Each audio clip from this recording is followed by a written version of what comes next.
সবার পছন্দের এক ফুল প্যানেলের 4 পিসের বেডশিট নিয়ে আসছে আমরা। এগুলো নিয়ে থাকতেছে 4 পিস বেডশিট। দেখেন, প্রথমে আমরা হলুদ কালার দিয়ে একটা শুরু করে দিলাম। একটা একটা করে ডিজাইন এবং কালার দেখে দেওয়া হচ্ছে। যার যেটা পছন্দ হবে স্ক্রিনশট দিয়ে উপরে ইমো হোয়াটসঅ্যাপ নাম্বার আছে, এই নাম্বারে যোগাযোগ করে নিতে পারবেন সারা বাংলাদেশ থেকে।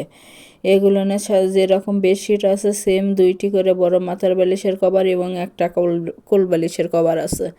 4 পিস বেডশিট, যার যেটা পছন্দ হবে যত পিস ইচ্ছে তত পিসে নিতে পারবেন। প্রতি পিস বেডশিটের মূল্য থাকবে মাত্র 1000 টাকা। 1000 টাকায় পেয়ে যাচ্ছেন আজকের এই কালেকশনগুলো। ডেলিভারি সিস্টেম, ডেলিভারি চার্জ 150 টাকা, কিন্তু আগে কোনো টাকা দিতে হবে না, ফুল ক্যাশ অন ডেলিভারি। প্রোডাক্টের সঙ্গে ডেলিভারি চার্জটা যোগ করা থাকবে। যারা শপে এসে নেবেন শপে এসেও নিতে পারবেন, শপের লোকেশন দেওয়া থাকবে। ডেলিভারি ম্যানের কাছে খুলে দেখে নেওয়ারও অপশন আছে। আগে প্রোডাক্টটা হাতে পাবেন, পরে টাকা নেবেন। এটা আজকে লাস্ট কালেকশন। শপের লোকেশন রঞ্জু বস্ত্র বিতান, রেলওয়ে আলামিন সুপার মার্কেট, 1 নং গলি, দোকান নং 8, বগুড়া।